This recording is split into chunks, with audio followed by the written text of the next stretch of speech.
Qu'est-ce que c'est que le compte personnel d'activité? Parce que ce mot peut paraître un peu étrange. Eh bien, c'est un compte sur lequel on pourra ajouter, dans un premier temps, ses droits à la formation, son compte épargne-temps et son compte pénibilité, et peut-être plus tard d'autres comptes. C'est-à-dire qu'un jour, prochain j'espère, le compte personnel d'activité, c'est ce que vous pourrez consulter sur votre smartphone pour savoir à quoi vous avez droit en matière de formation, à quoi vous avez droit en matière de pénibilité, à quoi vous avez droit en matière d'épargne-temps. Et éventuellement même, vous pourrez convertir des droits d'un registre dans un autre. Ce dispositif consiste à attacher à la personne, et non plus à son statut d'emploi, ses droits sociaux.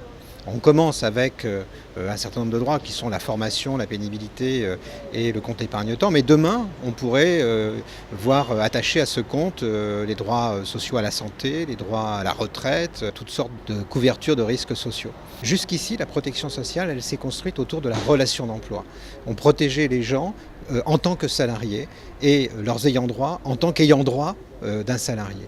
Et cette situation, bien sûr, elle est fragilisée par l'évolution des parcours d'emploi. Beaucoup plus de gens qu'autrefois connaissent le chômage, ont des carrières accidentées, passent du travail à la formation, de la formation au travail, du travail au chômage, et ainsi de suite. Et donc pour protéger socialement ces gens, il faut les protéger individuellement et plus seulement en tant que salarié. Alors évidemment, le compte personnel d'activité pourrait dériver vers une protection sociale à la carte. Et tout ça, bien sûr, doit avoir des limites. On ne doit pas autoriser les gens à faire n'importe quoi avec leurs droits sociaux.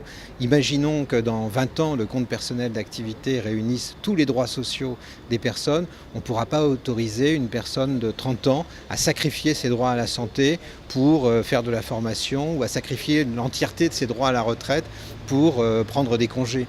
Il y a des limites. Dès l'origine de la protection sociale, de la sécurité sociale, on s'est interrogé sur ce qui devait être obligatoire et ce qui était optionnel. Et bien là, on va devoir répondre à nouveau à ces grandes questions, c'est-à-dire jusqu'où peut aller la liberté individuelle en matière de protection sociale. Et on va devoir le définir collectivement, politiquement. On va devoir définir des seuils, des plafonds, des maxima, si vous voulez, et des minima. Tel qu'on l'a présenté jusqu'ici, le compte personnel d'activité, il concerne des assurés sociaux et les caisses de sécurité sociale qui vont communiquer avec leurs assurés. Est-ce qu'il ne faut pas ouvrir ce jeu à d'autres acteurs?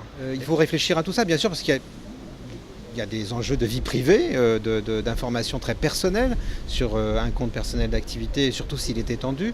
Et néanmoins, je pense que ça serait un vrai avantage pour les assurés eux-mêmes que des tiers comme les mutuelles puissent entrer dans le jeu d'une certaine manière.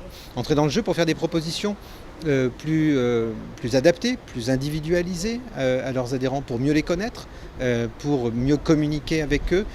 Bref, pour les inscrire dans un cercle de solidarité qui ne soit pas simplement une philosophie générale, mais une pratique quotidienne.